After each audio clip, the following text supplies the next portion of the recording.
नमस्कार, मैं आपके साथ विभा उपाध्याय और आप देख रहे हैं न्यूज 18 बिहार झारखंड का डिजिटल प्लेटफॉर्म। पश्चिम एशिया में एक बार फिर से हालात बेहद तनावपूर्ण हो गए। मंगलवार रात ईरान ने अमेरिकी सैन्य ठिकानों को निशाना बनाते हुए मिसाइलों और ड्रोन की नई खेप दाग दी, जिसके बाद पूरे खाड़ी क्षेत्र में सुरक्षा अलर्ट जारी कर दिया गया। ईरान का दावा है कि ये कार्रवाई अमेरिका की उन गतिविधियों के जवाब में की गई जिन्हें उसने फारस की खाड़ी, होर्मुज जल डमरू मध्य और केशम द्वीप के आसपास शत्रुतापूर्ण बताया। रिपोर्ट्स के अनुसार ईरान के हमलों का मुख्य निशाना कुवैत स्थित अल सलीम एयरबेस और बहरीन का ईसा एयरबेस रहा। हालांकि कुवैत की वायु रक्षा प्रणालियों ने कई मिसाइलों को और ड्रोन को हवा में ही मार गिराने का दावा किया। बहरीन में भी संभावित खतरा है उसे देखते हुए चेतावनी सायरन बजाए गए और सुरक्षा व्यवस्था को हाई अलर्ट पर रखा गया। दूसरी ओर अमेरिकी सेना की सेंट्रल कमांड ने दावा किया कि उनके आत्मरक्षा के तहत ईरान के केशम द्वीप क्षेत्र में हवाई कार्रवाई की गई। अमेरिकी सेना का यह भी कहना है कि उसने कई ईरानी मिसाइल और ड्रोन हमलों को सफलतापूर्वक नाकाम कर दिया। इस बीच कुछ रिपोर्ट्स ये भी दावा करती हैं कि अमेरिकी एयर डिफेंस सिस्टम द्वारा दागी गई एक इंटरसेप्टर मिसाइल अपने लक्ष्य को भेदने में असफल रही और एक गैर सैन्य क्षेत्र में जाकर गिरी। हालांकि इस संबंध में आधिकारिक कोई पुष्टि तो नहीं हुई है। तनाव के बीच अमेरिकी राष्ट्रपति डोनाल्ड ट्रंप ने उन अटकलों को जरूर खारिज कर दिया जिसमें यह कहा जा रहा था कि अमेरिका और ईरान के बीच बातचीत पूरी तरह से रुक चुकी है। ट्रंप ने कहा कि दोनों देशों के बीच संवाद अब भी जारी है। इसके साथ ही उन्होंने ये भी कहा कि ईरान को परमाणु हथियार हासिल करने से रोकना अमेरिका की प्राथमिकता है।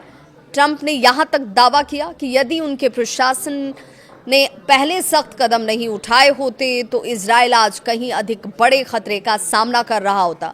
खाड़ी क्षेत्र में बढ़ते तनाव के बीच कुवैत अंतर्राष्ट्रीय हवाई अड्डे पर भी ड्रोन हमले की खबर सामने आई। स्थानीय जो अधिकारी हैं उनके मुताबिक टर्मिनल भवन को नुकसान पहुंचा, एक व्यक्ति की मौत हुई जबकि कई लोग घायल हुए। घटना के बाद कुछ समय के लिए उड़ान संचालन प्रभावित भी हुआ और सुरक्षा एजेंसियों को अलर्ट कर दिया गया। ईरान के हमलों के बाद खाड़ी देशों की प्रतिक्रियाएं सामने आती हैं। कतर और संयुक्त अरब अमीरात ने कुवैत और बहरीन पर हमलों की कड़ी निंदा की। दोनों देशों ने नागरिक ठिकानों और राजनयिक मिशनों को निशाना बनाए जाने को लेकर अंतर्राष्ट्रीय कानून का उल्लंघन बताया। वहीं लेबनान के राष्ट्रपति जोसेफ ऑन ने भी कुवैत और बहरीन के समर्थन में बयान जारी करते हुए क्षेत्रीय स्थिरता को बनाए रखने की अपील की। उन्होंने चेतावनी दी कि यदि तनाव इसी तरह बढ़ता रहा तो पूरा पश्चिम एशिया गंभीर संकट में फंस सकता है। इस बीच दक्षिणी लेबनान में भी हालात सामान्य नहीं है। इजरायली सेना ने कई इलाकों में लोगों को सुरक्षित स्थानों पर जाने की चेतावनी दी है। इजरायल का यह भी आरोप है कि हिजबुल्लाह ने युद्ध विराम का उल्लंघन किया है, जिसके दबाव में सैन्य कार्रवाई जारी है। जानकार ये भी मानते हैं कि यदि ईरान अमेरिका तनाव और बढ़ा तो इसका सबसे बड़ा असर वैश्विक तेल और गैस बाजार पर पड़ सकता है। होर्मुज जल डमरू मध्य दुनिया के सबसे महत्वपूर्ण ऊर्जा मार्गों में से एक माना जाता है। यहाँ किसी भी प्रकार की बाधा से अंतर्राष्ट्रीय बाजार में कच्चे तेल और गैस की कीमतों में भारी उछाल आ सकता है और इसका असर भारत समेत दुनिया भर की अर्थव्यवस्था पर पड़ेगा।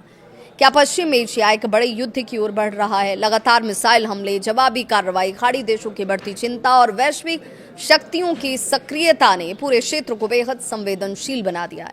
फिलहाल दुनिया की नजरें इस बात पर टिकी हैं कि कूटनीतिक प्रयास तनाव कम करने में सफल होते हैं या पश्चिम एशिया एक और बड़े संघर्ष की ओर बढ़ता है। इसे लेकर आप क्या सोचते हैं? अपनी राय कमेंट सेक्शन में जरूर साझा करें।